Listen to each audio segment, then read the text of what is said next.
The door swung open before she knocked. That was the first thing. Not a guard, not a secretary, not a buzzer. The door just opened, and the man on the other side looked at Sergeant First Class Lena Duvall like she was something he had already decided to throw away. His name was Dr. Philip Crane, 31 years at MIT, 14 published papers, one endowed chair named after a donor who had never taken a physics class in his life. Crane was the kind of man who kept his office cold on purpose, the kind who let silence stretch until the other person filled it with something desperate. Lena was not that kind of person. She had spent 3 years in the 75th Ranger Regiment, 2 deployments in environments where silence was the difference between coming home and not coming home. She knew how to sit inside quiet, the way other people sit inside a warm room. So when Crane let the silence stretch, Lena let it stretch right back. He blinked first. "You're the one from the program," he said. It was not a question. It was barely an acknowledgement. "That's right. The Bryce Initiative." He said it the way people say the name of a restaurant they would never eat at. "The one that finds." He paused, and the pause did a lot of work. "Non-traditional candidates." "Veterans with STEM backgrounds," Lena said. "Yes." Crane nodded slowly, the way people nod when they are not actually agreeing with anything, just buying time to arrange what they already think. He looked down at the folder on his desk. Her folder. She knew what was in it. She had put most of it there herself. 2 years of self-directed coursework in applied mathematics, a correspondence with Dr. Vera Solomon at Howard University that had turned into something close to mentorship, a score on the qualifying examination that, according to the program coordinator, had not been matched in the exam's 11-year history. Crane had seen all of it, and he was looking at her like he hadn't. "Sergeant Duvall," he said, "what do you know about the Navier-Stokes problem?"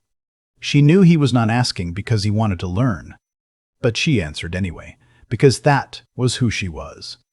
"Let me stop here for a second, because I want you to understand something before we go further." Lena Duvall did not grow up thinking she was going to end up in a room with a man like Philip Crane.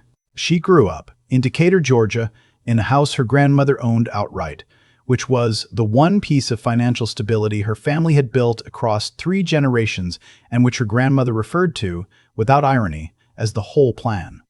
Her mother worked dispatch at a logistics company. Her father had left before she was old enough to assign meaning to the leaving. What she had, from as early as she could remember, was numbers. Not math in the way schools usually teach it, not times tables and worksheet drills, not the particular joylessness of standardized tests.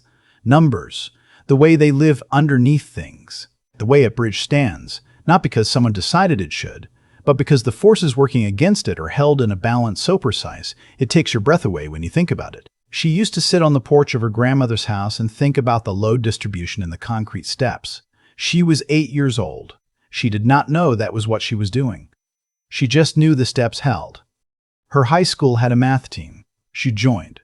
They went to regionals her sophomore year, and she solved the tie-breaking problem in 4 minutes, and the coach of the opposing team came over afterward to ask if she had studied under anyone particular. Her own coach was standing 2 feet away and said nothing. She noticed that. She stored it. She did not let it change what she did next. She enlisted at 19 because she did not have a way to pay for college, and because something in her needed to know if she was as hard as she felt. The answer turned out to be yes, and then some. She made Ranger School on her first attempt. She served. She watched things happen that she will not talk about in detail. Not yet, but that reorganized the inside of her in ways she is still mapping. When she came home, she was 27, and she had a plan. The plan involved Navier-Stokes. You should know what that is, if you don't already. Navier-Stokes is one of the 7 Millennium Prize problems, a list of mathematical questions that the Clay Mathematics Institute identified in the year 2000 as the most important unsolved problems in mathematics. Solve any one of them, and they will give you $1 million. More importantly, if you're the kind of person Lena is, they will give you the knowledge that you push the boundary of what human beings understand about the universe, and you did it first. The Navier-Stokes problem, specifically, asks whether smooth solutions always exist for the equations that describe how fluids move. It sounds abstract. It is not abstract. It governs weather prediction, aircraft design, blood flow through the heart. It is the math underneath everything that moves and changes and carries energy from one place to another. If you could crack it, if you could prove that the equations always behave, or prove that they sometimes don't, you would change physics, engineering, medicine. You would change the world. For 3 years after she separated from the army, Lena Duvall had been working on it. Not casually, not as a hobby, with the same orientation toward a problem that she had used in the field, which is to say, completely methodically and with the acceptance that the answer might cost her something. She had published one preliminary paper, co-authored with Dr. Solomon, in a journal that most people in the field respected, even if they did not always read carefully. She had presented at a small conference in Atlanta, and then the Bryce Initiative, a program funded by a private foundation and administered through MIT to bring veterans with exceptional mathematical ability into formal research settings, had selected her, brought her to Cambridge, put her file in front of Philip Crane, who was the department's senior faculty liaison for the program. And Crane had opened the door before she knocked, looked at her, and decided. The Navier-Stokes problem, Lena said, is a question about whether the equations governing fluid dynamics always produce smooth, well-behaved solutions, or whether singularities can form points where the math breaks down. Crane's expression did not change. And what's your approach? I'm working on a proof of finite-time blow-up in 3 dimensions. I think singularities can form, and I think I have a construction that demonstrates it. The room was very quiet. Crane leaned back in his chair. It was a particular kind of lean, the lean of someone who has decided that the next thing out of his mouth will end the conversation. Lena had seen it before, not in professors' offices, but in briefing rooms, the lean of someone who has already decided what the situation is. You understand, he said slowly, that mathematicians have been working on this for over 100 years. I know. That the people who have come closest have had entire careers of preparation. I know that too. And you think that He stopped. He picked his next words with visible care, and the care itself told her everything. A candidate with your background is positioned to contribute something they haven't? There it was. Not your age, not your publication record, though that would have been legitimate. Not the fact that preliminary results are preliminary and need vetting. Just your background. Said the way you say it when what you mean is something you have decided not to say out loud. Lena looked at him for a moment. Dr. Crane, she said, may I use your whiteboard? He blinked. I'm sorry? The whiteboard. She nodded toward the wall behind him, where a large whiteboard held a scattering of someone's notation from what looked like a faculty meeting. I'd like to show you something. He turned slightly in his chair, as if looking at the whiteboard for the first time. Then he looked back at her. And there was something in his face that she recognized. A calculation. He was deciding whether refusing would look worse than agreeing. He gestured toward the board. She got up, she picked up the marker, and she started to write. The thing about watching someone who really knows mathematics is that it doesn't look like what people expect. It doesn't look like a montage. It doesn't look like inspiration striking. It looks like someone moving with the slow, specific confidence of a person who has been to this place before and knows exactly where the furniture is. Lena wrote with her left hand, a fact that Crane noted as she could see from the tilt of his head. And she worked from memory, because the construction was in her memory, the way the route to her grandmother's house was in her memory. She had walked it so many times that her feet knew it. She wrote for 11 minutes. She filled most of the board. When she turned around, Crane was leaning forward. This is the part of the story I want you to hold on to. Not the moment when he said anything, not the moment when the power shifted, just that lean forward, just that involuntary movement of a man who has spent 31 years telling himself that he can see what is worth seeing and who is confronted, without warning, with the possibility that he has been wrong. This sequence here, he said finally, pointing, you're using a modified energy functional. Yes. He stopped. Where did you develop this? Over time, she said. Which was true and also not the whole truth, because the real answer was, in a one-bedroom apartment in Decatur, with a whiteboard she'd bought secondhand, and a fellowship stipend that barely covered groceries, and the memory of her grandmother's voice saying, "The whole plan is to build something that holds." Crane stood up and walked to the board. He looked at the construction for a long time. "This isn't complete," he said. "No, it's not complete. That's why I'm here." He turned and looked at her, and she could see him arranging things, reorganizing, doing the calculation that he had not done when she walked in the door, the calculation that he should have done first. "You'd need access to the department's collaborative workspace," he said slowly, "the graduate research cluster, and you'd need a formal faculty advisor." "I'm aware of what the program provides," Lena said. "I've read the documentation." Something moved across his face. Not quite embarrassment, more like the shadow embarrassment makes when it passes over something that doesn't want to be seen. "I'll set up a meeting," he said, "with the full committee." The committee met 3 weeks later. There were 7 people in the room. 4 of them were people Lena had wanted to meet for years, researchers whose papers she had read, whose work she had built on, who had pushed the boundary of the field and left notes she had been following like a trail through a forest. She knew their names. She had read their footnotes. 2 of them had, in the language of academic correspondence, acknowledged her preliminary paper, which means they had written 3 words in a reply email, but those 3 words were real. The other 3 were Crane and 2 people she understood immediately to be there because Crane had asked them to be. She had been through selection boards. She knew what a stacked room looked like. But she had also learned something in the Army that most people don't learn until much later, which is that the composition of the room is not the same thing as the outcome. The outcome is determined by what you bring in with you. And what Lena brought in with her on that Tuesday morning in October was 4 pages of revised construction, one response to a specific objection she had been told, through channels, was likely to be raised, and a quality that had no formal name, but that her grandmother had called simple persistence. Not stubbornness, persistence. The difference, her grandmother used to say, is that stubbornness is about you. Persistence is about the work. She presented for 40 minutes. She answered questions for another hour. One of the 4 researchers she had admired, a quiet man named Dr. Telm, Yusuf Adebare, whose work on energy inequalities she had been citing for 2 years, asked 3 questions in a row that went so deep into the construction that the room went still. Because everyone understood those were not hostile questions. Those were the questions of someone following a trail. Crane asked 2 questions. Both were answered. He did not ask a third.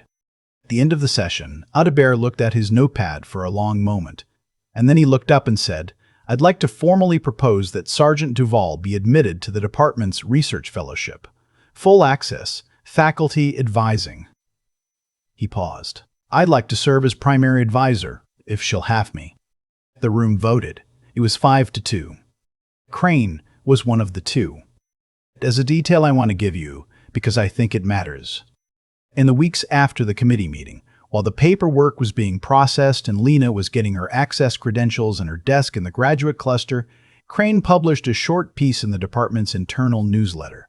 It was about the Bryce Initiative. It was not, on its surface, about Lena. It talked about the importance of rigorous vetting standards and the danger of allowing enthusiasm for representation to override commitment to excellence. He didn't name her. He didn't have to. Lena read it. She printed it out. She folded it in half and put it in the same folder where she kept the letter from the Bryce Initiative and the email from Dr. Solomon and the photograph of her grandmother, standing on the front porch of the house that was the whole plan. She did not respond to it.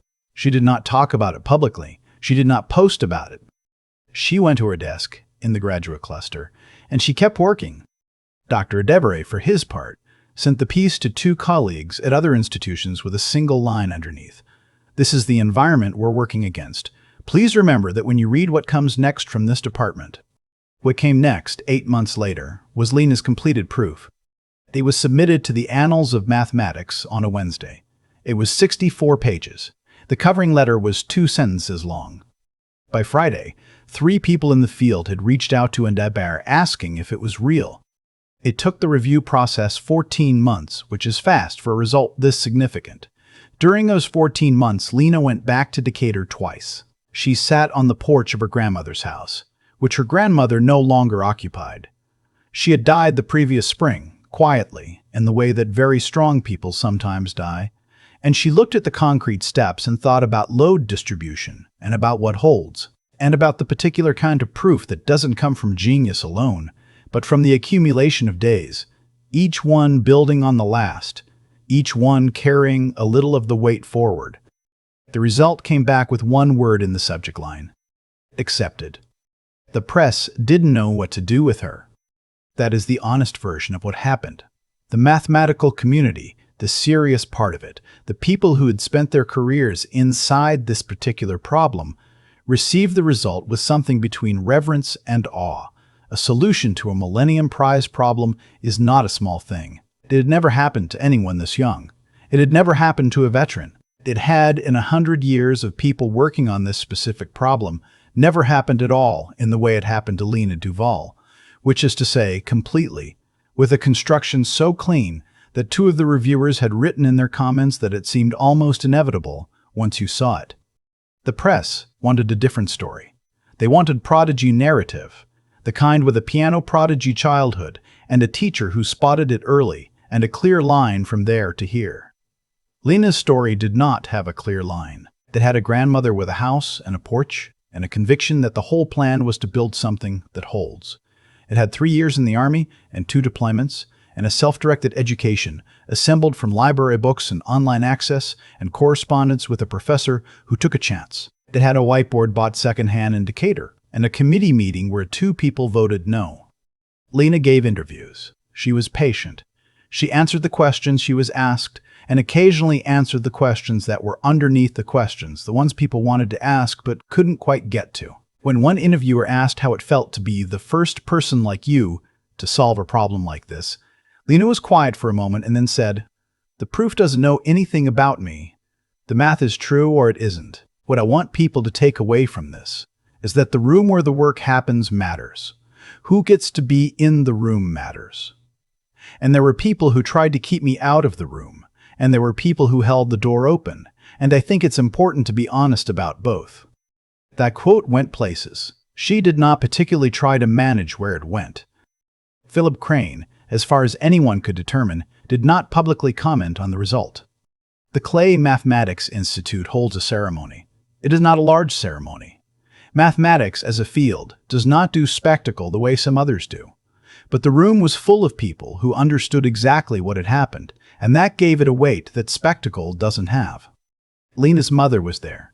She had taken a week off from dispatch. She sat in the second row and kept her hands very still in her lap throughout the presentation, which is the way she manages emotion, and at the end she stood up before anyone else and started clapping, which is the way some things are just true about who a person is.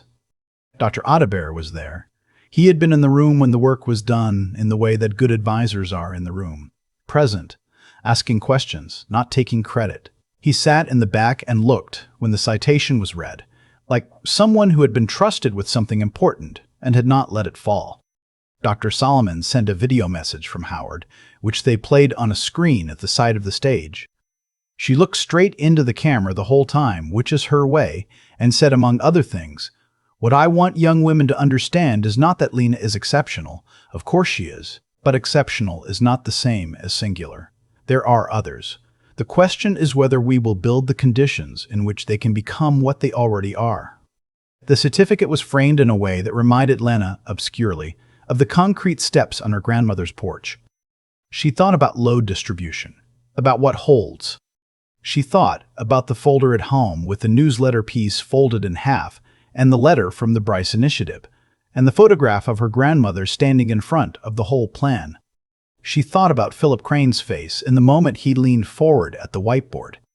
And she thought, I did not need his belief to do this. But I noticed when he withheld it. And I kept the record, because someday, someone else is going to walk through a door that opens before she knocks, and she is going to need to know that the leam in the room is not the last word on who she is or what she can do. The room applauded. Lena stood straight, the way she had been trained to stand, the way her grandmother had always stood. the way women stand when they have decided that the thing they are carrying will not be put down. She did not smile right away. When she did, it was real. I keep coming back to the moment Crane leaned forward. Not the certificate, not the committee vote, not the 14 months of review or the single word in the subject line. The lean. That involuntary, unguarded movement of a man who had already made his decision and then found out his decision was wrong. What strikes me about that moment is that Lena didn't need it.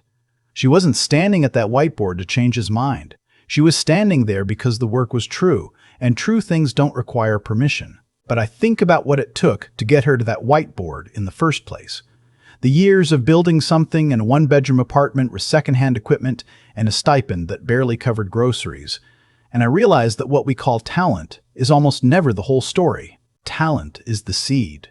What determines whether it grows is something harder to name and harder to sustain. Lena had 3 things that I've been thinking about ever since I first encountered her story. The first was integrity, not as a concept, but as a practice. She kept the newsletter piece, the one Crane wrote without naming her. She didn't perform outrage, and she didn't perform outrage, and she didn't pretend it hadn't happened. She put it in the folder with the photograph of her grandmother and the letter from the program, and she kept the record. That's what integrity actually looks like in the middle of a situation, not at the end of it. It means you don't let what's done to you rewrite who you are. It means you hold yourself to the standard you set before the room turned hostile, and you don't lower it just because the room gave you permission to. The second was the kind of intelligence that doesn't stop at the edge of what you've been taught. Lena didn't solve a Millennium Prize problem because someone handed her the framework. She built the framework, step by step, in the margins of a life that wasn't designed to support that kind of building. She followed footnotes. She wrote letters. She sat with problems that had no answer yet and stayed sitting. That is a different thing from being smart. That is a choice about how seriously you take the world's unsolved questions, whether you treat them as someone else's business or as a genuine invitation. The third was the one her grandmother had the best word for: persistence. Not the version that looks like grinding or suffering through. The version that is simply about the work, showing up the next day not because you feel like it, but because the construction on the whiteboard is not yet complete, and incomplete things ask to be finished. Lena had been told no by the room, and she went back to her desk. That is the whole of it. Not a dramatic defiance, just a return. I think about the cause and the effect in her story, and I don't think the effect was the proof of the ceremony or the $1 million. The effect was what she became in the years of building it. The proof was the evidence, but the person who could stand in a cold office and let the silence stretch and then walk to the whiteboard without asking for permission, that person was built long before the result came in. That's what I take from this. Not that exceptional people overcome, but that the qualities that make someone capable of overcoming are available to all of us every ordinary day in the small choices about whether we keep the record, whether we follow the footnote, whether we go back to the desk. The work doesn't know who you are when you walk in the room. It only knows what you bring.